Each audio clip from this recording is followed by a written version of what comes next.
Boa noite, telespectadores da TV Liberdade. Mais uma edição do Jornal da Fronteira, sempre às terças-feiras, a partir das 20 horas.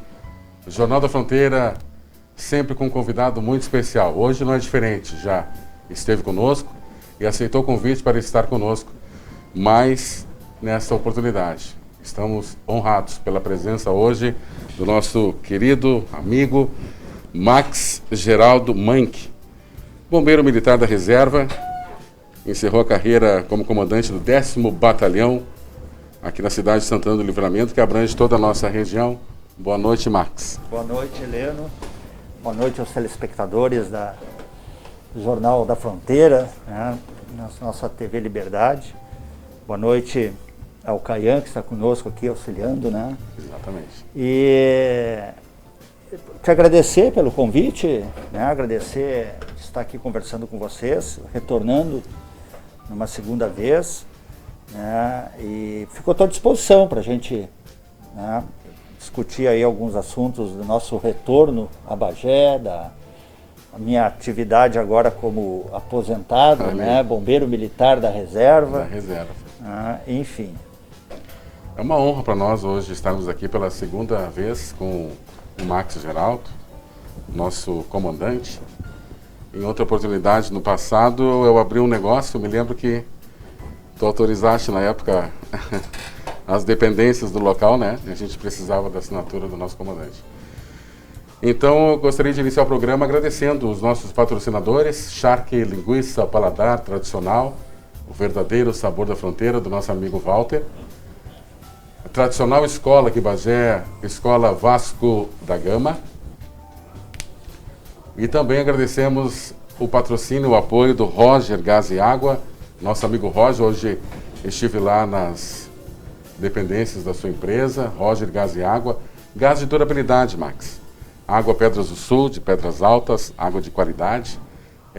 Ali com o Roger, na Salgado Filho, antigo Gás Cadico, agora é Roger Gás e Água. Fone 3242-3073. Daqui a pouco a gente roda um VT, né, Kainan? Do nosso amigo Roger. Hoje ele me pediu que a gente rodasse no início do nosso programa. Contamos também com o apoio do amigo Caio Ferreira, com a sua empresa em gestão de energia, em Jecmel. O Caio, que está no seu 4º mandato de vereador na cidade de Bagé. Um abraço para ele e está também na nossa audiência. Agradecemos então esses patrocinadores que estão conosco. Temos muitos assuntos a abordarmos hoje, nosso amigo Max. Podemos falar hoje, iniciar hoje, quem sabe, falando das suas origens, cidade natal, família, como começou a carreira, como que tudo se iniciou, para depois nós partirmos para outros assuntos, como a sua vida na segurança pública, eleição, quem sabe Covid-19, muitos assuntos abordarmos, assuntos da nossa atualidade. Fica à vontade. Fala para nós como é que tudo iniciou. Cidade natal, família. Heleno, eu sou um porto-alegrense, né? Caçula de uma família de 6 irmãos. Meus pais já são falecidos. Eu incluí no Corpo de Bombeiros com 20 anos de idade, mas já tinha experiência profissional antes, né? Atuando... Servi um ano no Exército Brasileiro, aquele serviço militar obrigatório. Antes disso, trabalhei como ajudante em empresa de distribuição de alimentos. Enfim, trabalho desde cedo, de carteira assinada desde os 16 anos, né, e esporadicamente desde os 15 anos. Então, incluí no Corpo de Bombeiros em Porto Alegre, onde iniciei como soldado, né, em seguida a gente conseguiu galgar as graduações iniciais da carreira ali, de cabo, sargento. E lá pelo ano de 1992, me candidatei então ao concurso da carreira de oficial da Brigada Militar, né? Período este que o Corpo de Bombeiros pertencia à Brigada Militar, que veio a se emancipar agora recentemente.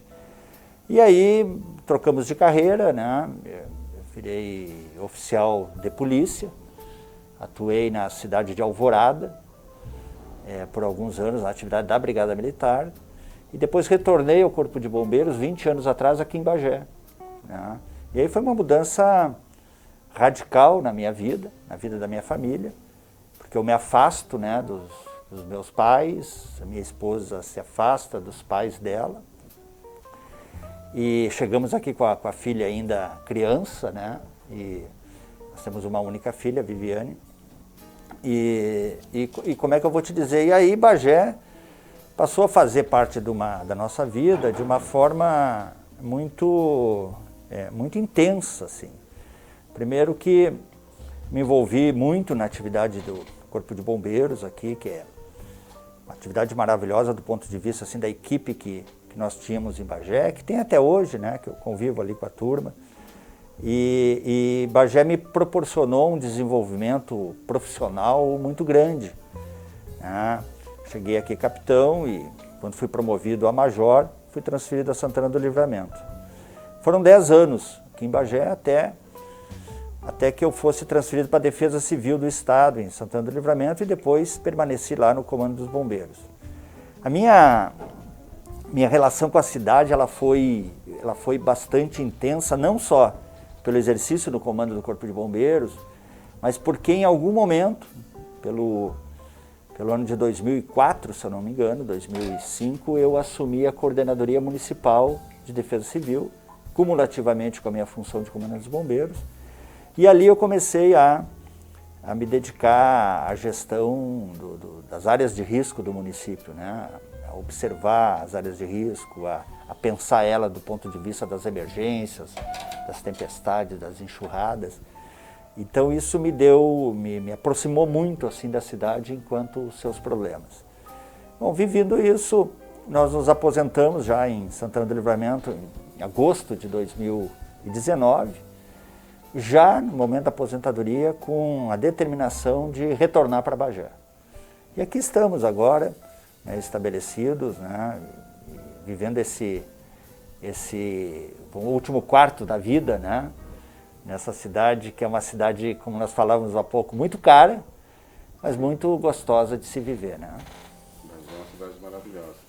Eu me lembro que na outra entrevista nós falamos a respeito do seu trabalho, mas incluía a questão do Bombeiro Mirim, né? Sim. Bombeiro Mirim é uma atividade de educação preventiva desenvolvida pelo Corpo de Bombeiros Militar do Rio Grande do Sul há muitos anos. E a partir de 2016, se eu não me engano, ela passou a ser institucionalizada, né, como uma ação de Estado, né, e não como um projeto eventual, como a gente desenvolvia aqui em Bagé. Mas o modelo de Bagé, o modelo da região, lá de Santana do Livramento, serviu de modelo para o Estado do Rio Grande do Sul. É um modelo de sucesso. O Bombeiro Mirim funciona aqui desde 2004 em Bagé. Infelizmente a pandemia impediu a continuidade do trabalho ano passado e vai atrasar os trabalhos neste ano, mas é uma atividade importantíssima porque quando nós falamos de acidentes, de incêndios, dessas tragédias violentas, né, a gente não percebe a importância da prevenção, da educação preventiva, da preparação para fazer a gestão de riscos, né? O que são riscos? A gente convive com risco no dia a dia. Evitar os sinistros. Qualquer pessoa que tem uma criança menor de 10 anos em casa e tem uma piscina plástica no fundo do quintal, tem ali uma situação de risco. Né?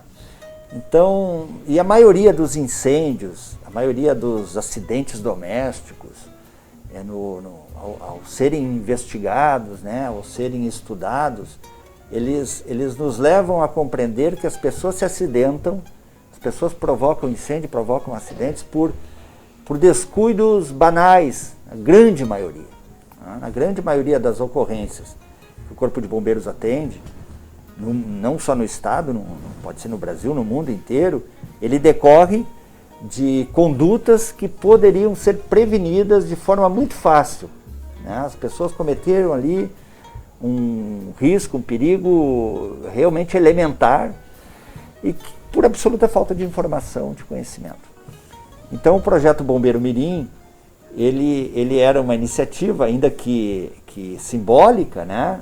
Porque ela não é uma política pública universal, né? A gente não consegue chegar em todas as crianças, mas se chegava numa pequena quantidade de crianças, a faixa de 10 a 12 anos, que a gente conseguia trazer para dentro do Corpo de Bombeiros, no ambiente ali de quartel, de caserna, né? No ambiente, aquele ambiente que possibilita muitas atividades até lúdicas, né? Do ponto de vista assim, do imaginário infantil, do imaginário adolescente.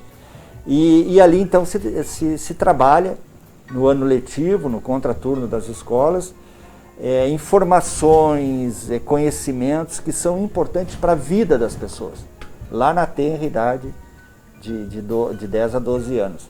Então o projeto Bombeiro Mirim, ele nasce com essa perspectiva. Olha, um incêndio lá no bairro qualquer de Bagé, no bairro Malafaia, numa casa lá de madeira ou de alvenaria, que seja, mas uma casa simples, né? Como são a maioria das residências da nossa cidade, ele consome, depois de iniciado, essa residência em 5 minutos. O Corpo de Bombeiros vai deslocar até lá em situação de emergência, em alta velocidade, com sirene, mas as possibilidades de conseguir salvar, né, a casa onde iniciou, salva ali a casa lindeira. Às vezes, quando a casa é de alvenaria com laje de concreto, o incêndio demora mais para se propagar, consegue ainda fazer um bom combate, ainda salvar bastante do patrimônio. Mas de resto, casa de madeira então nem se fala, né? Queima muito rapidamente. Então o mais importante é prevenir. E a prevenção, que se conhece notadamente do Corpo de Bombeiros, quando se fala em prevenção, se pensa em fiscalização, né? Mas o Corpo de Bombeiros faz um grande trabalho no campo da educação preventiva. E aí você falou no projeto Bombeiro Mirim, eu tenho uma alegria muito grande de ter participado aqui em Bagé da criação, né, junto com, na época, com apoio da comunidade, da própria Prefeitura Municipal. E esse projeto, a partir foi para Livramento, lá em Livramento tomou corpo para toda a região, e depois virou um projeto, vamos dizer assim, para o estado todo, né? Então é um tema assim, muito caro para a comunidade, as pessoas que participam do projeto Bombeiro Mirim, né? Crianças no primeiro momento, mas depois a vida, né? O tempo os leva para a vida, e a gente reencontra muitos meninos e meninas que hoje são adultos, né? Jovens adultos, dão conta que, para além daquilo que a gente fala, do objetivo principal do projeto, que é levar conhecimento e informações que possam prevenir ocorrências de acidente, de incêndio, que possam preparar as pessoas para adotarem primeiras medidas iniciais nos casos de acidente e até de incêndio. O projeto Bombeiro Mirim, ele também proporciona, segundo alguns estudos acadêmicos, um grande valor de autoestima para quem participa, né? E a gente percebe que as pessoas, né, que participaram quando crianças, hoje são adultos, em sua maioria, claro, né, com sucesso na vida, concluir os estudos, concluir o estudo primário, básico, né, estão na universidade, têm um emprego.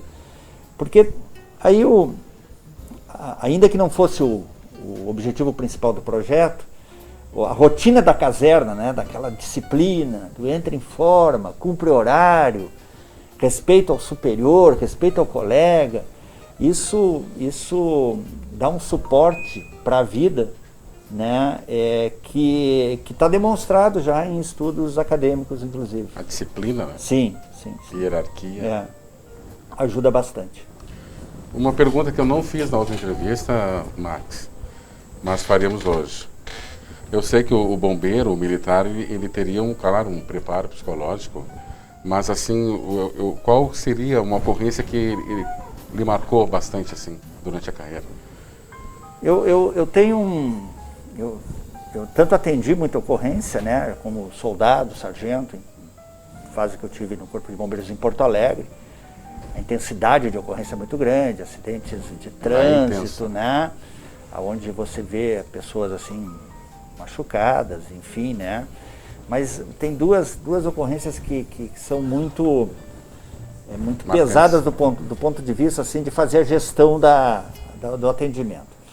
Aquela vítima, seja lá de um desmoronamento ou de um acidente de trânsito, que você está ali tentando desencarcerar ela, né? Tirar ela, e isso às vezes leva mais tempo do que a vítima consegue, precisa para sobreviver. Então isso é uma angústia tremenda, e os profissionais que estão ali se envolvem assim, de uma forma que a gente acaba sofrendo junto, né, com a vítima, com os familiares. É sempre muito pesado. Não gostaria de citar a ocorrência específica. A outra ocorrência que é bastante pesada e é muito comum é as ocorrências de afogamento. Porque a ocorrência de afogamento, essas em rios, lagos... Acontece muito nesse período. Seja no mar, né? A vítima, normalmente, na maioria das vezes, ela desaparece, né, nas águas. E isso, então, o que ocorre? Vem a família para a beira da água. E aí o bombeiro está ali fazendo as manobras de busca, né? E vivendo muito proximamente com aquela expectativa ali dos familiares, que muitas vezes até se revoltam por alguma demora, alguma resposta que eles acham que devia ser de um jeito, mas tecnicamente tem que ser de outro, né? E isso também a gente percebe assim, são ocorrências que nos absorvem muito, né? Do ponto de vista do impacto psicológico, e que exige a preparação ali para a gente lidar com aquela cena, né? Com aquele cenário, que para os profissionais é mais uma ocorrência, mas está envolvendo famílias, a vida humana, né? E aí você combina, como acontece seguidamente, ocorrências desse tipo envolvendo criança, né? E aí é mais pesado ainda, né? É uma mãe, pai desesperado na beira da água. E aí eu aproveito essa questão pesada aí desse comentário nosso, Heleno, para dizer o seguinte: nós precisamos, e isso a gente trabalhava dentro do Corpo de Bombeiros, precisamos despertar para o risco, né? Perceber o risco nas coisas. E é grande o número de crianças que se afogam em locais assim absolutamente improváveis, né? Quer dizer, improváveis não, prováveis, mas que não esperados. Um tanque cheio d'água, né? Uma piscina no fundo de quintal. E aí, enfim, né? A água exige todo o cuidado.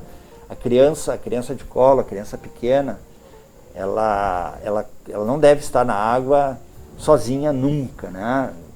E a distância do adulto que está cuidando dela tem que ser no máximo de um braço, né? Porque senão ocorre o acidente e às vezes mesmo resgatando a criança não consegue se salvar. Então é a segunda maior causa de mortes, né, traumática de crianças até 4 anos, o afogamento no Brasil, e a terceira maior causa de morte de crianças entre 5 e 14 anos, né, entre crianças e adolescentes no Brasil. Segunda e terceira maior causa. E é importante esse assunto a gente tratar agora, porque nós estamos ainda no verão. Ainda. E as pessoas estão com suas piscinas, estão com as suas piscinas improvisadas, e tem que ter o máximo cuidado.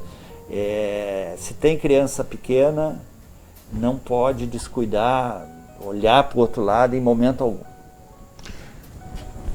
Aqui em Bagé nós não temos um rio muito próximo, mas lá na minha cidade natal, Cachoeira, nós temos lá o rio Jacuí. Então todo ano acontece uma morte, 1 ou 2 acaba falecendo. E o Jacuí é um rio correntoso, né? Correntoso. E ele é um rio que a maioria dos afogamentos não se dão na costa oceânica, junto ao mar, né? Nas praias de água salgada. É no raso mesmo. A maioria dos afogamentos se dão em rios, lagos, piscinas, né? Estatisticamente morre muito mais gente no interior, né, do que no litoral. Até porque no litoral o serviço de guarda-vida ele faz um trabalho, né, preventivo que funciona muito, né? aquela postura do guarda-vida ali, olhando para os banhistas, eventualmente chamando, apitando lá, chamando um ou outro que está se excedendo, né, mar adentro, enfim. Funciona muito, né? É mais seguro hoje você banhar-se, né, no mar, em áreas protegidas por guarda-vidas, do que em qualquer barragem, lago ou córrego da nossa região. Eu lembro que aqui em Bagé, que foi bastante marcante para todos nós, ainda que não houvesse vítimas fatais, graças a Deus, foi antes da sua chegada aqui, no ano de 96, quando foi que o edifício ali, na 7 de setembro, pegou fogo. Uma avenida. Exato. Então foi em toda a extensão do prédio, que foi mais forte ainda, mais agravante, foi pelos fundos, Sim. onde tínhamos ali um cinema. Então queimou mesmo, né? Queimou muito. E o pessoal ali perto dos postos de gasolina preocupados, né, com as bombas. E o pessoal levando leite, água, naquela ânsia de querer ajudar, mas graças a Deus não houve naquela ocasião vítimas fatais. Não houve vítimas. Mas foi de grande proporção aquele incêndio aqui em Bagé. O incêndio vertical, né? Exato. O edifício onde as pessoas estão ali a trabalho ou residindo, ele é sempre um risco muito maior de acidente, de ocorrerem óbitos em caso de incêndio. Mas 97 é o mesmo ano da primeira legislação estadual que concedeu ao Corpo de Bombeiros o poder de polícia administrativo para exercer a fiscalização dos locais de risco.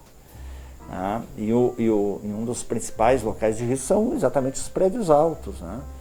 Porque eles, em caso de ocorrência, não tem por onde as pessoas saírem. E as pessoas do andares acima, né? E não se usa elevadores também. Em relação... As pessoas dos andares acima, em relação ao ponto em que iniciou o incêndio, elas têm uma grande probabilidade de sofrerem, né, alguma intoxicação e, eventualmente, até de perderem a vida, se o edifício não tem os equipamentos necessários, como saídas de emergência, elevador de emergência, né, saídas seguras, rotas de fuga seguras. Mangueiras de combate. Mas o principal é sempre as saídas de emergência. É a pessoa fugir, sair, né? A nova legislação, principalmente a legislação mais moderna, a partir do grande incêndio que houve na Boate Kiss, né, que se modernizou bastante a legislação, ela foca nisso, principalmente, saídas de emergência. Então é importante quando as pessoas estiverem residindo ou frequentando por motivos profissionais ou esporádicos um edifício alto, observarem onde é que está a saída, a escada, né, enclausurada, a escada fechada, aquela prova de fogo e fumaça, para qualquer necessidade se anteciparem essa saída, irem descendo, irem saindo, porque também o tumulto, né, o pânico também é outro fator de risco que, em caso de ocorrências de incêndio em edifícios, eventualmente as pessoas não morrem em decorrência do incêndio, mas morrem em decorrência do pisoteio, do apertão, né? Causado pelo pânico. Foram muitas ocorrências ao longo dos anos. O edifício Joelma. Sim. Na década de 70, o Brasil foi afetado por grandes incêndios, né? O edifício Joelma, o edifício Andraus, as lojas Renner em Porto Alegre. E foi um momento na história dos corpos de bombeiros brasileiros como um todo, onde se aperfeiçoou a legislação contra incêndio, onde as corporações de bombeiros tiveram um outro olhar assim, do ponto de vista da importância enquanto atividade de socorro público, né? Receberam investimentos, receberam melhorias nas suas estruturas, inclusive de formação técnica, né? E o Brasil adotou uma prática em vários estados de qualificar bombeiros fora, na Europa, nos Estados Unidos, e que retornaram para o país, né, incrementaram essa parte de socorro. Hoje nós temos uma outra condição, né, em termos de segurança contra incêndio. Pode-se dizer que no Brasil todo, mas especialmente no Rio Grande do Sul, muito moderna a legislação do ponto de vista assim, de exigências, né, que qualquer edificação que por qualquer motivo, né, tem algum risco específico, seja pela altura, seja pela atividade que se exerce lá dentro, que ela em contrapartida seja equipada, né, com dispositivos e com medidas de segurança que proporcionem, primeiro que o incêndio seja evitado, mas em um segundo momento que as pessoas possam, vamos dizer assim, evadir-se desse local, né, de forma segura. Estamos aí hoje com o nosso convidado especial, nosso digníssimo Max Geraldo Menck, comandante do 10º Batalhão, hoje militar da reserva, que está conosco, aceitou o convite, foi uma honra para nós. Lembrando que o Jornal da Fronteira, sempre nas terças-feiras, às 20 horas, conta com o apoio do Charque Linguiça Paladar Tradicional, da Escola Tradicional Escola aqui em Bagé, Vasco da Gama, do Roger Gás e Água e também da empresa Enjecmel, empresa em gestão de energia. Podemos até rodar aí o vídeo do Roger, amigo Kainan. Ele que pediu que nós rodássemos no início aí, que ele está nos acompanhando. Roger Gás e Água, um dos nossos patrocinadores da TV Liberdade. Está conosco, patrocinando o nosso programa aqui no Jornal da Fronteira. Tudo que você precisa em água, gás de durabilidade, Águas Pedras do Sul, água de qualidade, é o Roger Gás e Água. Charque Paladar, o verdadeiro sabor do charque. Há mais de 15 anos no mercado, produzindo produtos de qualidade em Bagé. Linguiça e Charque Paladar, sabor do Pampa. Estamos localizados na Avenida Átila Taborda, 2321, no bairro Arvorezinha. Telefone 3247-1780. Pensou em charque e linguiça? Lembrou o Paladar.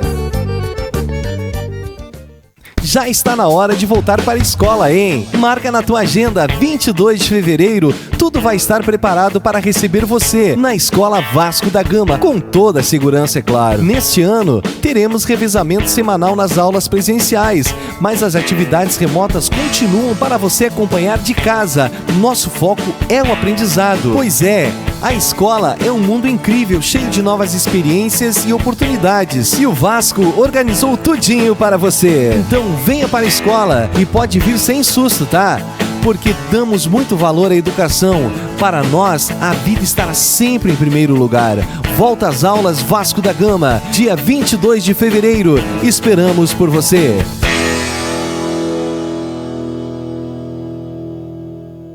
Camping Moriá, espaço para eventos, com 3 ambientes, churrasqueiras ao ar livre, todas abastecidas com lenha e ainda mais, mato fechado com churrasqueiras de pedra. É isso mesmo, local excelente para fazer o seu churrasco embaixo das árvores. Quadra de futebol, piscina para você tomar o seu banho, lugar especial para as crianças brincarem. Saia do estresse do dia a dia, venha para o Camping Moriá. E ainda mais, pesque e largue. Estamos localizados na estrada do CTG 93, passando a Brita Sul, no Cerro da Vista, ao lado da antiga Fazenda Esperança. Quer um lugar maravilhoso? Então venha para o Camping Moriá.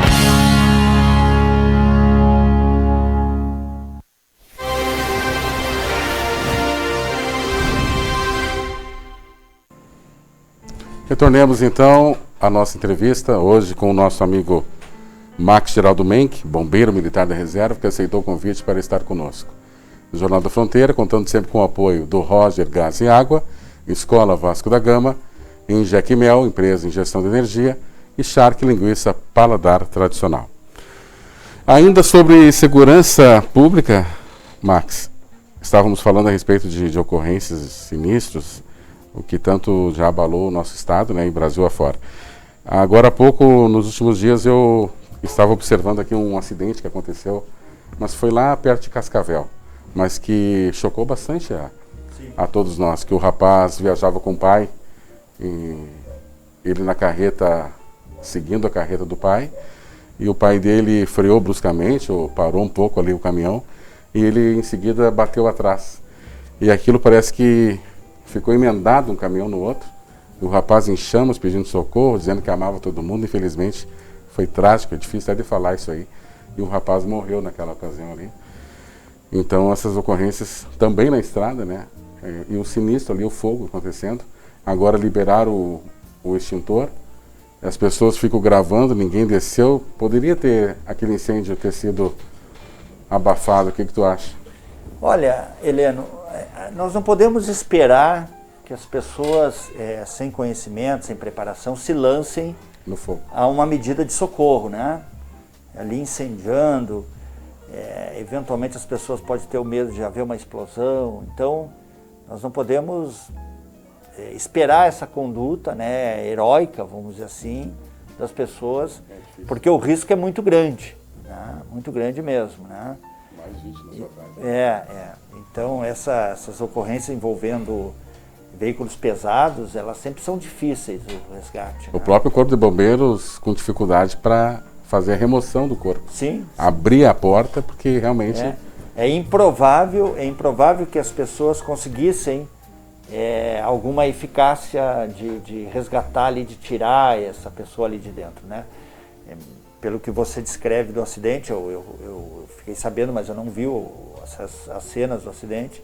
Muito provavelmente essa pessoa já estava presa nas ferragens ali, enclausurada, né? No volante, né? Enfim.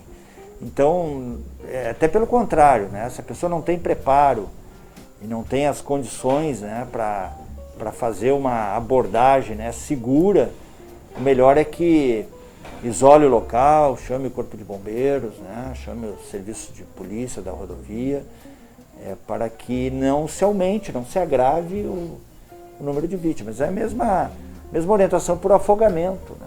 Afogamento em que as pessoas se lançam na água para salvar quem está se afogando e às vezes acabam morrendo junto, né?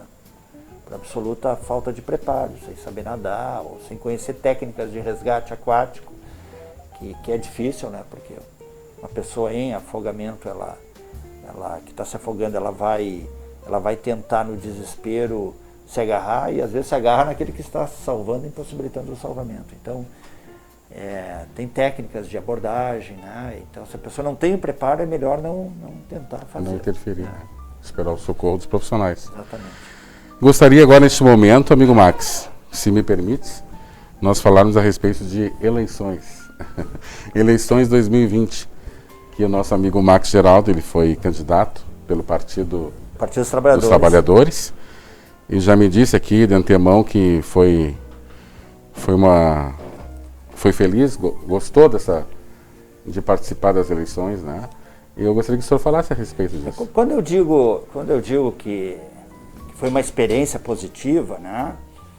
Apesar de não ter alcançado a eleição e o próprio nosso candidato a prefeito, o ex-prefeito Luiz Fernando Mainardi, também não ter sido eleito, né?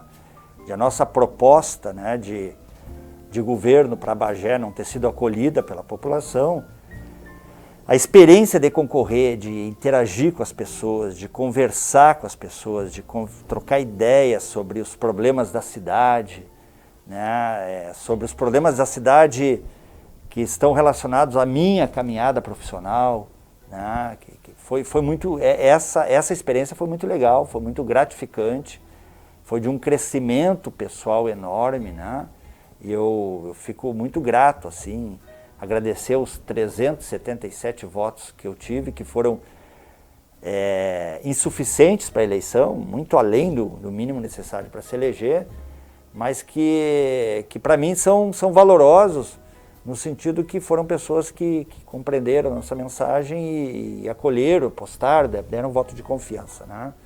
Uma eleição muito difícil, né? Uma eleição em que o ambiente, né? Em época de pandemia. Tem a questão da pandemia, né? Provocou, acho que em decorrência da pandemia, uma abstenção muito grande nas urnas, né? Mas uma eleição muito difícil pelo momento, assim, a disputa política parece que estava se disputando outras coisas, né? Como adversários se portando como inimigos, né? Tanto os eleitores, eventualmente, apoiadores, né? Às vezes discussões não construtivas, de baixo nível, né? Mentira, ódio, fake news, né? Enfim. Mas eu recebi, nas vésperas da minha aposentadoria, eu recebi o convite do deputado Luiz Fernando Mainardi para concorrer em nome do Partido dos Trabalhadores, pelo Partido dos Trabalhadores. Eu recebi o convite muito honrado, logicamente, né? Pela confiança, assim, mas eu tinha período que eu trabalhei em Bagé como comandante do Corpo de Bombeiros, coincidentemente foi o período em que o Mainardi foi prefeito. E nós fizemos uma parceria com o governo federal que ajudou a qualificar o Corpo de Bombeiros enormemente, né? A prefeitura nos apoiou muito naquele período. Nós renovamos toda a frota de veículos do Corpo de Bombeiros através do orçamento participativo e consulta popular, com apoio da população, mas foi fundamental, além do apoio da população, a postura do governo municipal de ter colocado aquelas demandas da segurança pública, especialmente do Corpo de Bombeiros, como se fossem demandas do município. E, enfim, e aí outras parcerias, o próprio Bombeiro Mirim, né, que a gente só foi possível lançar, porque tem custo um projeto desse na época, pelo apoio dos supermercados Peruso e pelo apoio da Prefeitura Municipal, né? E tivemos o patrocínio do DAEB por um bom tempo também. Então tinha uma relação com... E depois vinha a ser o coordenador municipal de defesa civil, ainda no governo Mainardi, e permaneci na função até 2010. Eu recebi esse convite, eu disse pro deputado Mainardi: olha, eu estou há 8 anos fora de Bagé. A minha promoção e a minha transferência para Livramento me afastaram do cotidiano do município, porque eu tive que me mudar para lá, para dar conta de, né, exercer na plenitude as minhas novas atribuições. Num primeiro momento a Defesa Civil regional e depois no segundo momento lá no Comando de Bombeiros regional, 10º Batalhão de Bombeiros, e eu estava realmente naquele momento desconectado assim do cotidiano da cidade, né? Mas o Mainardi foi um incentivador: não, vem para cá, tu já tem intenção de te mudar para cá, né? Começa a conversar com as pessoas. E aí nós fomos construindo a candidatura, né? No período bem antes, até antes da pandemia, conversando com as pessoas, até perguntando: o que você acha, né? Amigos aqui que a gente deixou, colegas, e recebi muitos incentivos, assim. E a campanha vinha muito bem, a organização da campanha, a preparação da campanha. Aí veio a pandemia. E a minha conduta na pandemia foi de muita responsabilidade. Inclusive, um dos elogios que eu fiz publicamente foi a postura do governo municipal naquele momento, quando iniciou a pandemia, que foi muito responsável em blindar a cidade, né? Regrar a rotina da cidade. Depois abriu mão disso e me parece que agiu de forma contrária no decorrer do ano. Mas naquele primeiro momento ali, eu me senti assim bom, parar tudo, realmente ficar em casa, né? Aí daqui a pouco, lá pelo meio do ano, as coisas começaram a caminhar novamente, né? A gente começou a usar muito o telefone para continuar conversando com as pessoas. Mas enfim, chegamos aí no período eleitoral, consegui cumprir o meu planejamento, né? E o resultado foi este, né? Nem o PT se elegeu com seus aliados, né? Os partidos de esquerda que compuseram aquela aliança, tendo o Mainardi como candidato a prefeito, e nem eu me elegi, mas elegemos 4 vereadores, que vem fazendo um trabalho importante, né? Porque qualquer governo precisa oposição, né? Qualquer governo precisa oposição. E estamos aí agora com esse acumulado, né? Ainda fazendo uma avaliação daquele momento. Eu acho que, em termos de... não se discute resultado, né? Porque foi uma escolha da população, mas nós concorremos numa situação assim muito difícil. O candidato vitorioso é um candidato que está condenado pela Justiça Eleitoral, né, por uma sentença por 7-0. Então é uma situação assim que a gente não percebe esse debate na sociedade, né? A gente não percebe que isso não é noticiado, não é fato, não é discutido, né? Enfim, mas deve ser julgado agora, em última instância, em breve, né?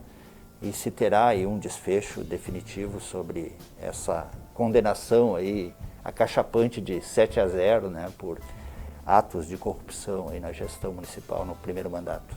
Eu percebo, amigo Max, na minha visão, e acredito que na visão de muitos, se eu estiver incorreto, errado, pode me contrapor, por gentileza, mas eu percebo assim que o PT está numa crescente, não só na esfera municipal, estadual e federal. O PT está crescendo. Eu acredito que para a próxima eleição, o PT estará mais forte. O Partido dos Trabalhadores, se não for o maior partido brasileiro, é um dos maiores, né? Em termos de força política, de organização. Tem uma longa história, teve 2 presidentes eleitos, né? O Lula e a Dilma. O mandato da Dilma foi cassado por uma questão técnica, né? Formalmente uma questão técnica, as tal das pedaladas, né? Que a gente tem que explicar para as pessoas que não tem crime aí, né? O que é a pedalada? O que é a pedalada? Não ajude é tirar um recurso previsto numa rúbrica de orçamento e levar para outro, né? Mas é um partido de esquerda, né? Como todos os partidos de esquerdas, eles defendem assim que todo governo, que os seus governos precisam ter políticas públicas que ajudem no desenvolvimento da nação, do estado, do município, mas que tenham muito zelo e responsabilidade por setores que se julgam estratégicos, né? Como a educação, como as políticas, né, de socorro social para aquelas pessoas que realmente o Estado precisa, né, ter uma atenção, no sentido de trazer dignidade para a maioria da população, o trabalhador em geral, né, em termos de suas garantias, de suas condições de trabalho. Isso está no espectro assim, que a gente defende, em contrapartida a um outro setor mais conservador que entende que o mercado tem que regular tudo. Então, o trabalhador sofreu aí a partir que iniciou, pode-se dizer assim que de forma como marco, né, até foi um pouquinho antes, mas na reeleição da Dilma, da presidente Dilma Rousseff, o maior líder da oposição no país naquele momento, que era o Aécio Neves, que tem complicações aí, inclusive por uso de drogas, né, decidiu liderar um grande movimento nacional para impedir a continuidade do mandato, cassar o mandato da presidente Dilma, né. E de lá para cá a gente conhece a história, né, o que aconteceu. Nesse meio tempo nós temos um fenômeno muito interessante que ele atravessa isso tudo, que é no campo da comunicação, que é o surgimento não, mas a popularização das redes sociais, principalmente do WhatsApp, onde se tornou um instrumento de manipulação política, né? Você acredita no que?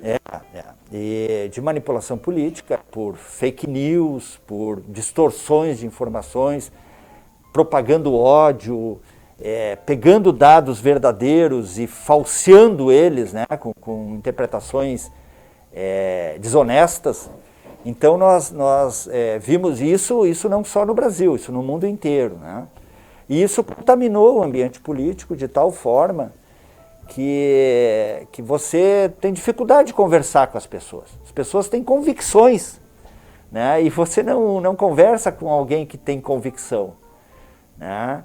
As pessoas têm convicção em cima de condenações, e em cima de processos, em cima de políticas públicas, e aí não adianta, né? Não tem como discutir. Então, o Partido dos Trabalhadores sofreu esse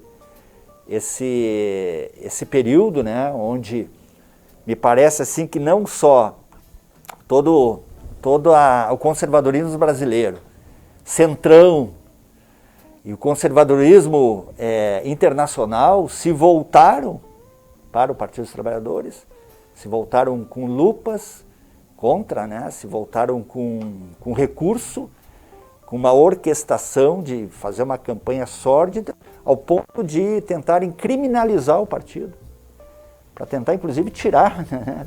Caçar a legenda. Isso se viu em algum momento esforços nesse sentido, né? E o que está em disputa é outra coisa, né? O que tá em disputa é projeto, né? E a gente olha aí para o Brasil hoje e a gente não sabe exatamente qual é o projeto que está aí, né? Em processo de administração pelo atual governo. Uma questão que me chamou a atenção foi agora nos últimos dias, Max, com relação a Débora Diniz, não sei se tu verificou esse comentário dela, a respeito que muitos estão usando um comentário, eu não diria que foi, pode ser de má fé, com certeza, é uma fake news, que ela comenta, eles dizem aqui, que a Débora Diniz acusa Bolsonaro, por exemplo, de ser um perseguidor de pedófilos, um exemplo. Mas a gente percebe também, a grande maioria que usa o WhatsApp, usa a rede social, não digo a maioria, mas muitas pessoas faltam um pouco de cultura, de interpretação de texto, eu diria. E Débora Diniz, verificando a pauta dela, ela apenas coloca a pauta prioritária falando a respeito do Bolsonaro no Congresso, que ele se mostra a favor, é isso que ela quis dizer, de quem tem arma em casa, né, para mais segurança. Ela está falando que ele também aborda assuntos como crianças em ensino domiciliar, perseguição a pedófilos, mas não que ela esteja contra isso aí. Ela está falando da pauta.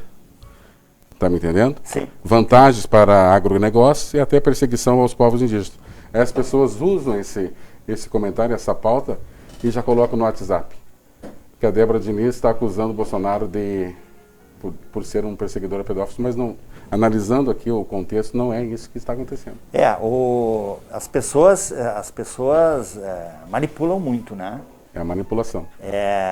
Os gabinetes do ódio, né, estão aí, né? Produzir material, às vezes até de boa qualidade, né? VTs para o YouTube, cards para o Facebook, que no primeiro momento tu lê. Que a pessoa olha e acredita, né? Porque percebe aquilo como uma narrativa verossímil, né? Já tem um preconceito que está sendo construído paulatinamente, né? Enfim. E aí só o tempo, né? Claro que a gente precisa estar entrincheirado sobre esse uso, né? Sobre essa manipulação das redes sociais, fazer o enfrentamento diariamente, né? Eu percebo no meu Facebook pessoas que vão lá porque discordam de mim, porque eu sou um crítico do governo federal e me atacam assim de forma ofensiva, né? E aí, claro, eu procuro limpar lá, acabo entrando cada vez mais para dentro da minha bolha, mas acabo procurando me afastar dessa. E tu havia comentado também que quem estivesse ali falando algo tipo a respeito de fake news, se não me engano, tu estaria excluindo, né? Sim, lembra? Sim. No ano passado isso. Sim, não, eu em determinado momento eu cansei eu acho que o Facebook, as redes sociais, né, não é para isso, não é para estar batendo boca com amigos, né? E eu tive pessoas queridas minhas, pessoas do meu coração que entraram para me ofender, porque eu defendia tal ideia, defendo tal projeto, tenho tal candidato, faço crítica a determinado projeto, entendeu? Então isso está muito pesado. Então eu optei por deletar e me afastar, não alimento esse tipo de coisa. Eu acho que isso precisará mais tempo, né? Esse ambiente ele vai ser superado. A loucura que foi aí a questão da vacina, a questão do kit Covid, né? Ivermectina e essas coisas todas aí, que agora os próprios laboratórios fabricantes estão dizendo, olha, isso não funciona, não tem evidência para isso. Em contrapartida, outros pesquisas dizendo, olha, isso tem risco de efeito colateral grave. né? E as pessoas fazendo assim, fazendo uma disputa, politizando uma coisa que não era para ser política. E isso está posto, isso nós não vamos nos livrar num estralar de dedos. Agora, nós precisamos de legislação forte, no sentido de prevenir, né, o fake news, a mentira. Como é que eu vou te dizer assim, ela é impulsionada pelos tiozão do WhatsApp, né? São aquelas pessoas que compartilham tudo. Mas a internet está perdendo credibilidade um pouco. Diminuiu bastante, né? Diminuiu bastante. Eu sou um que em alguns grupos eu procuro fazer algum enfrentamento, postar lá, mas tu cansa em algum momento também, né? Postar lá, olha, toma cuidado, isso aí que está compartilhando é um fake news, olha lá, tá o site lá que pesquisa. Isso está direto, ainda está, né? Ainda está contaminando muito as nossas discussões sobre Brasil, sobre pandemia, sobre segurança nacional, sobre economia, né? Sobre emprego, sobre valor da gasolina, sobre valor do IPTU, né? Em toda a discussão que você vai fazer, né? A gente tem essa discussão. Eu me lembro que essa questão da gasolina, do valor do dólar, né? Correspondência do dólar, eram bandeiras assim, que contra o governo federal em algum momento, lá, o governo Dilma, né? E que as pessoas, né, incentivadas até às vezes por redes de emissoras de órgãos de imprensa, né, oficiais, como se chama, né? E discutiam isso como tem um culpado para isso, né? E as coisas pioraram muito de lá para cá e a gente não conseguiu avançar. Não se consegue avançar porque não se consegue se ter debate qualificado, né? Quando me falta o argumento, eu começo a agredir meu opositor, né? E o Brasil está contaminado por isso hoje, né? Uma das, para encaminhar essa percepção assim que as coisas não estão boas, né? E que o nosso futuro não é bom, talvez o governo federal tivesse um grande propósito assim, que lá no fundo de tudo que a gente critica, de estar sustentando uma postura de não contemporizar com o Centrão, com aquela velha política, né? E agora isso está por terra. Está acontecendo. Né? Isso está por terra. Entendeu? Até porque o próprio presidente foi um político de carreira, né? Ele se desentendeu, se incompatibilizou com o Exército Nacional, esse exército que ele tanto usa para sua propaganda pessoal, que ele faz bengala política, ele se incompatibilizou. Terrorismo, né? Ele foi acusado de terrorismo, ele tem algumas histórias muito mal contadas, né? Mas enfim, não são histórias que nos honram, né? Enquanto militares, né? Enfim. E aí ele vai para a política e aí olha para a trajetória desse cidadão, né? Desse político de carreira. O que ele defendeu, qual é as políticas públicas, né, que ele apresentou como proposta de projeto, né? Na própria área da segurança pública, ele não tem nenhuma contribuição durante a trajetória toda dele enquanto deputado federal. Nenhuma, absolutamente nenhuma. Né? E a não ser aqueles rompantes, né, de dizer que bandido bom é bandido morto, de não te estupro porque tu é muito feia. Fazer arminha com a mão. Fazer arminha com a mão, né? E que eu entendo assim, ó, ele é um presidente que, no meu entendimento, tende ao isolamento, porque ele foi um acidente de percurso, né? Todo esse centrão que hoje está aliado com ele e que se articulou, né, para o impeachment da Dilma, e ele não tinha o Bolsonaro como referência política para liderar o seu projeto. Não tinha. Então, na verdade, O Brasil caiu nas mãos dele por uma situação muito circunstancial, assim, né?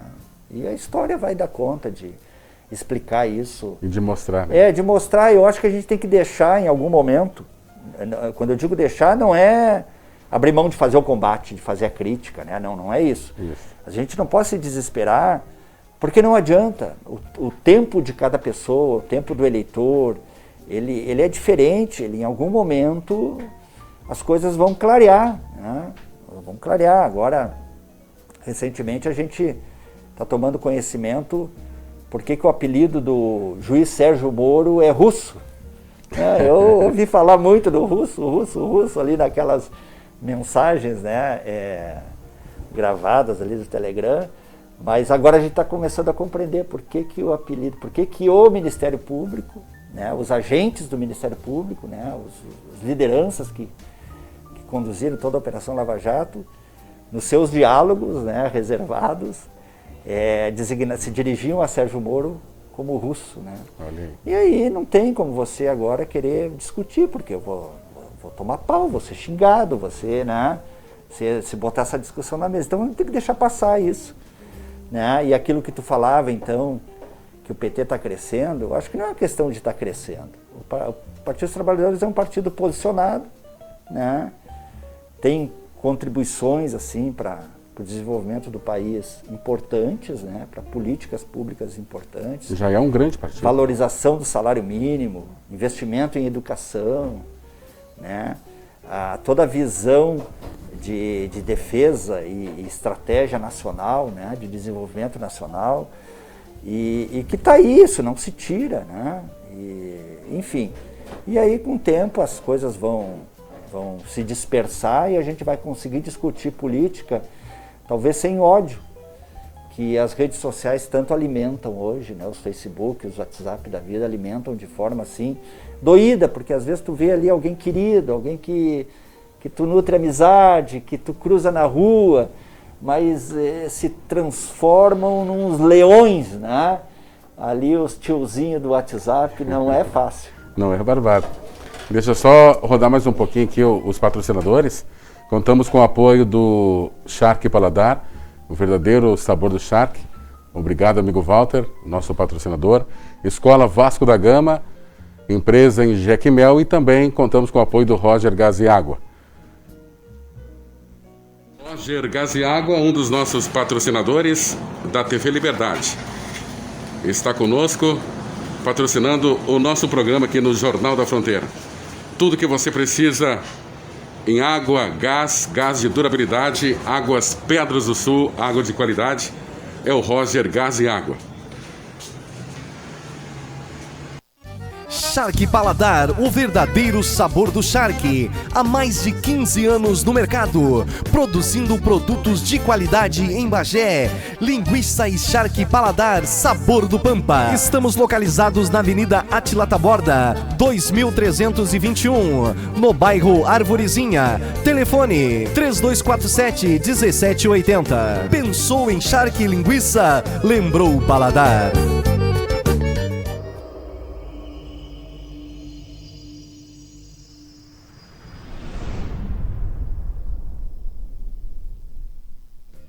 Já está na hora de voltar para a escola, hein? Marca na tua agenda, 22 de fevereiro, tudo vai estar preparado para receber você na Escola Vasco da Gama, com toda a segurança, é claro. Neste ano, teremos revezamento semanal nas aulas presenciais, mas as atividades remotas continuam para você acompanhar de casa. Nosso foco é o aprendizado. Pois é, a escola é um mundo incrível, cheio de novas experiências e oportunidades. E o Vasco organizou tudinho para você. Então venha para a escola e pode vir sem susto, tá? Porque damos muito valor à educação. Para nós, a vida estará sempre em primeiro lugar. Volta às aulas Vasco da Gama, dia 22 de fevereiro. Esperamos por você.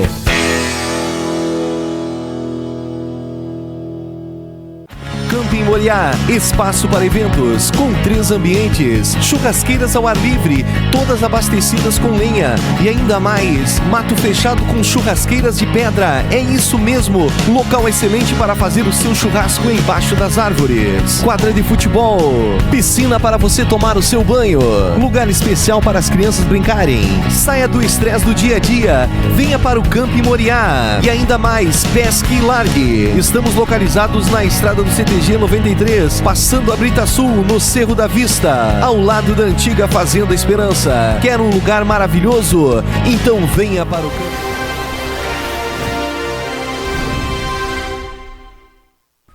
Jornal da Fronteira, hoje com o nosso amigo digníssimo bombeiro militar da reserva, Max Geraldo Menck, que aceitou o convite para estar hoje conosco. Sentimos-nos honrados, enobrecidos. Obrigado, Max. E continuando aqui a nossa pauta, estávamos falando a respeito agora de política, sobre as eleições. E lembrando, amigo Max, que algumas pessoas estão ainda com a mente aberta, querendo saber da verdade e aberto para discutir. Mas muitos ainda consideram a política parecido com o futebol. Pode ser o Grêmio ou o Internacional ser pior, ele não aceita que seja. Então, né, não está aberto para discussões. Eu me lembrei daquela ocasião com relação ao nosso grupo, nós tínhamos ali um ferrenho. Então é questão, uso o risco para dizer que é Francisco, um exemplo, e sim, não é, é um risco mesmo. E aí fica difícil a gente debater com pessoas assim, né, complicado.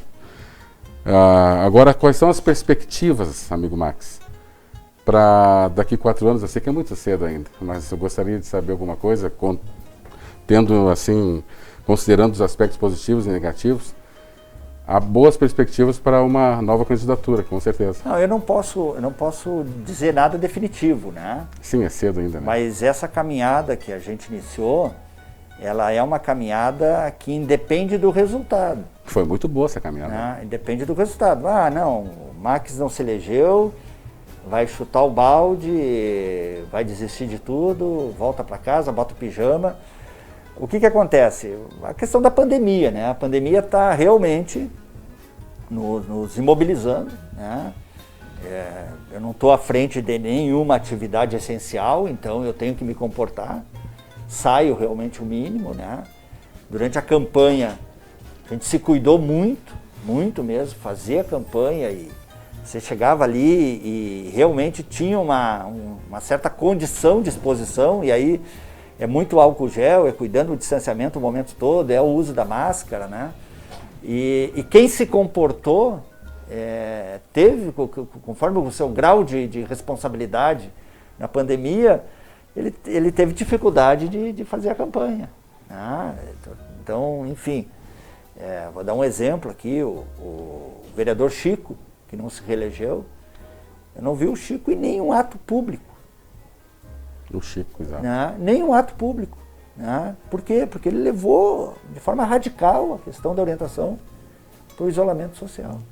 Que prejudicou, né? Exatamente. Então, isso, vamos dizer assim, as pessoas mais responsáveis sofreram, assim, com maior efeito da pandemia sobre a sua performance eleitoral, vamos dizer, né? Mas eu não tenho projeto definido nenhum, né? Estou de boa, do ponto de vista, assim, de estar com um ciclo da vida encerrado, que é minha carreira concluída, né? De uma carreira que eu fui muito feliz, né? Brilhante, né? Não diria brilhante, mas que realizadora, né? Do ponto de vista pessoal. Missão cumprida, como diz. Missão cumprida. E o meu retorno para Bagé, que é um retorno que ainda está em construção, né? Permanecerá conosco? Sim. Isso tá decidido. Eu não poderia subordinar essa decisão de vir para cá ao resultado eleitoral. Aí seria aventura, não seria, né, um compromisso com a minha vida, com a minha família que vem, que está comigo, me acompanha, né? Mas enfim, então, Heleno, é isso. Eu daqui a 4 anos, eu não sei a que missão nós estaremos cumprindo, né? Eu aceitei um desafio, aceitei um pedido para estar junto numa caminhada, num projeto, né? E aí vamos ver o que vai acontecer daqui a 4 anos. Se o técnico, né, vai me chamar para jogar na mesma posição, de, né, cumprir a mesma tarefa, né? E, então é isso, a gente não dá nada definitivo.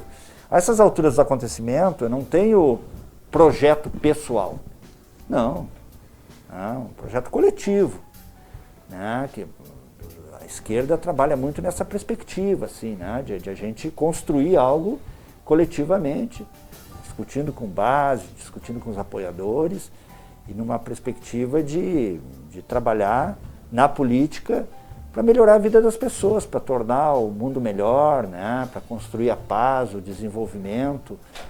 E tu sabe que isso está no campo da disputa.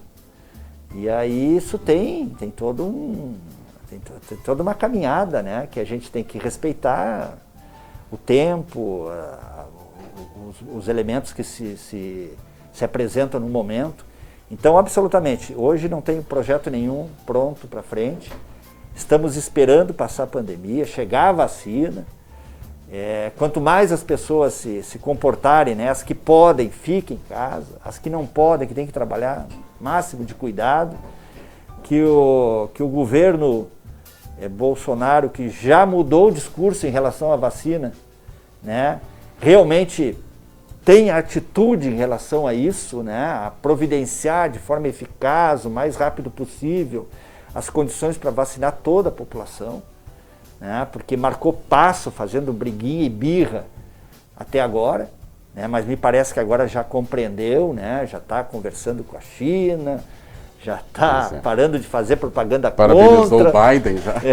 Então acho que as coisas vão melhorar, tem muita esperança, né, que em breve aí nós podemos estar com toda a população vacinada. Eu sou otimista nesse sentido, porque vários laboratórios estão se apresentando como alternativa, né? Claro. Então eu acho que não vai faltar vacina. Pode faltar competência logística para levar a vacinação para toda a população. Uma das coisas em que o melhor know-how do mundo está no Brasil. Sim. Né? O Brasil é exemplo para o mundo em termos de campanha de vacinação. Erradicou aí sarampo, varíola, né? E depois a gente entrou nessa loucura aí que as pessoas estão defendendo o remédio alternativo, negando a eficácia de vacinação, né? Enfim, mas eu acho que está superado isso, né? Não sei se de coração ou de má vontade, mas está superado. Eu acho que a gente vai para a vacinação universal e vamos ali adiante, então, poder retornar à normalidade aí e tocar a vida de forma mais produtiva, vamos dizer assim, no meu caso, né? Aqueles que têm que estar na luta aí como amigo e quem está na atividade profissional, a gente apela aí para o máximo de cuidado possível. Mandar um abraço para o Luiz Alberto Lopes, lá do norte do estado. É um filósofo, é uma pessoa com muita sabedoria, conhece política e é de esquerda. Luiz Alberto, um forte abraço. O Heleno falava aqui a teu respeito agora há pouco, né? Dando conta assim de ter o esforço de compreender filosoficamente o que está acontecendo com o Brasil, com o mundo nesse momento. E pelo que o Heleno me falou aqui, da tua percepção, a gente comunga contigo aí. Não podemos nos entregar, estamos entrincheirados, né? Sim. No campo das ideias e procurando respeitar aqueles que pensam diferente, que entendem diferente. E, em hipótese alguma, usar armas que agridem, que constranjam, né? Usar ferramentas da mentira ou do ódio para fazer essa conversação, né? Com as pessoas no sentido de o que é melhor para a nossa cidade, para o nosso estado, para o nosso Brasil.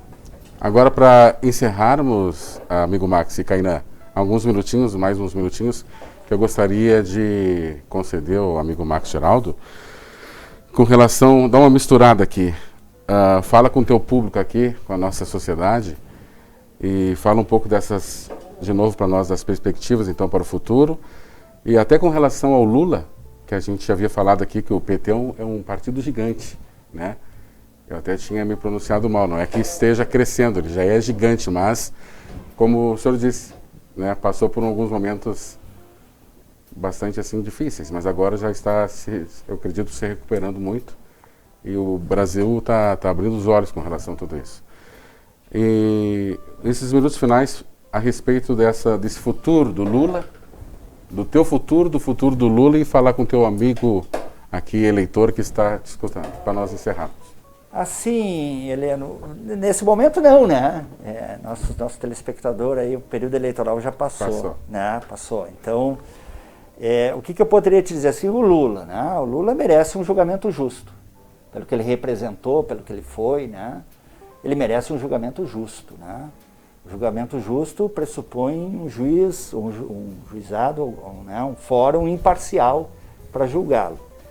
Que não haja combinação, né, entre o juiz da partida e uma das equipes, né, que está disputando uma final de campeonato, né, que seja um julgamento justo, que se julgue, né, seja lá pelo que foi, pelo que o polícia, o Ministério Público apresente como denúncia, que em cima dessa denúncia seja feita um julgamento justo, né, isso, né, que a defesa seja ampla, né, que se permita o contraditório, que não seja sonegada à defesa elementos de prova, informações, né, que não tenha, que o juiz não orquestre a investigação e a denúncia, que ele se reserve ao seu papel de simplesmente julgar equidistante das partes. Então é isso que se espera em relação ao Lula. Eu acho que agora o Supremo Tribunal Federal parece que autorizou a defesa do Lula ter acesso a informações do processo, as informações que fazem parte, que são úteis para a sua defesa, né? E deve ter novidade por aí nos próximos dias em relação a isso. Em relação ao município de Bagé, eu passei 8 anos morando fora de Bagé. 7 anos morando fora, já que eu retornei há 1 ano e pouco para cá, 1 ano e meio para cá. E a Bagé que eu vivi aqui, né, 12 anos antes de ir para Santana do Livramento, foi uma Bagé muito pulsante assim, em termos de obras, né, em termos de melhoria, em termos de projetos sociais, em termos de inovação, todas as áreas, na cultura, na educação. E para ficar só com um exemplo, né, a Universidade Federal do Pampa, né, que nasceu em Bagé, uma liderança do deputado Mainardi, prefeito na época. Isso, sem dúvida nenhuma, para a história de Bagé, é a maior obra, uma conquista, né? Maior conquista para o desenvolvimento da cidade, e não só da cidade, da região como um todo, né, porque é uma universidade multicampo. Me parece que esse período passou, né? Nós temos um período de falta de novas realizações, de novos projetos, né?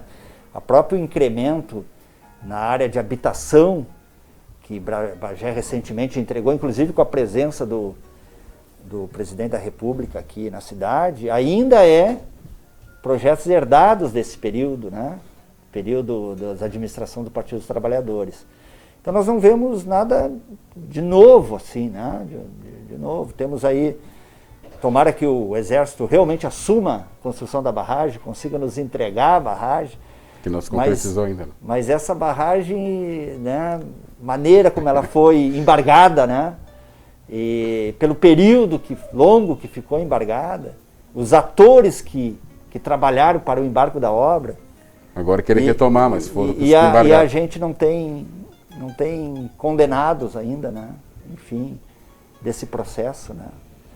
E muito mal explicado isso para a população, né? As pessoas que tentam explicar o fazem de forma populista, né?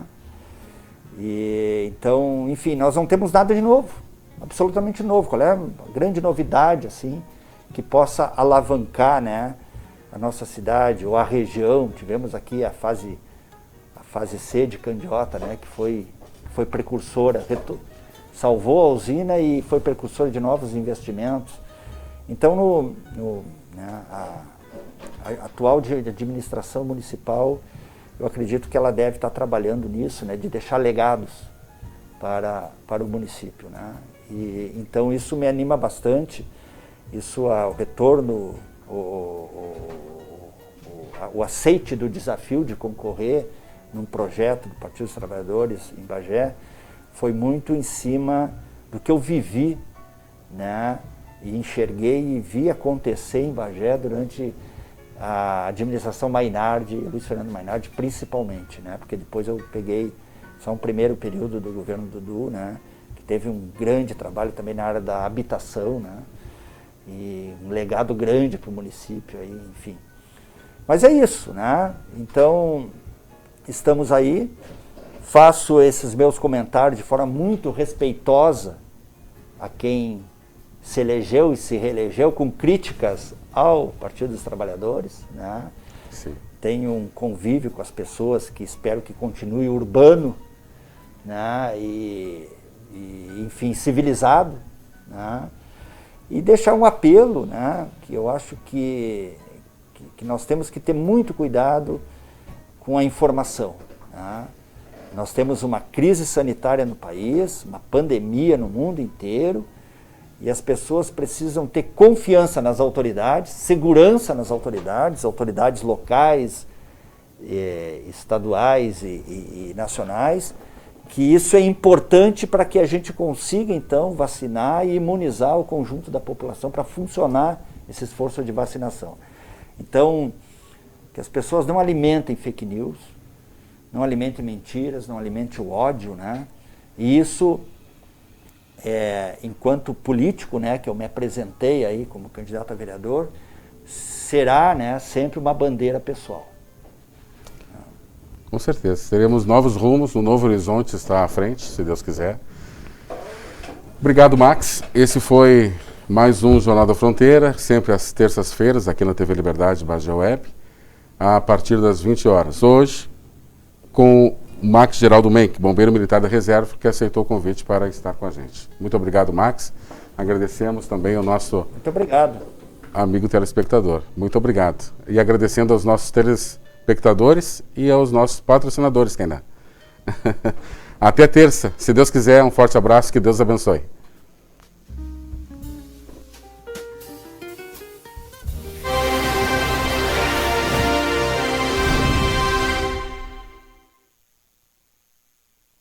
Shark Paladar, o verdadeiro sabor do Shark. Há mais de 15 anos no mercado, produzindo produtos de qualidade em Bagé. Linguiça e Shark Paladar, sabor do Pampa. Estamos localizados na Avenida Átila Taborda, 2321, no bairro Arvorezinha. Telefone 3247-1780. Pensou em Shark e linguiça? Lembrou o Paladar. Já está na hora de voltar para a escola, hein? Marca na tua agenda, 22 de fevereiro, tudo vai estar preparado para receber você na Escola Vasco da Gama, com toda a segurança, é claro. Neste ano, teremos revezamento semanal nas aulas presenciais, mas as atividades remotas continuam para você acompanhar de casa. Nosso foco é o aprendizado. Pois é, a escola é um mundo incrível, cheio de novas experiências e oportunidades. E o Vasco organizou tudinho para você. Então venha para a escola e pode vir sem susto, tá? Porque damos muito valor à educação. Para nós, a vida estará sempre em primeiro lugar. Volta às aulas Vasco da Gama, dia 22 de fevereiro. Esperamos por você.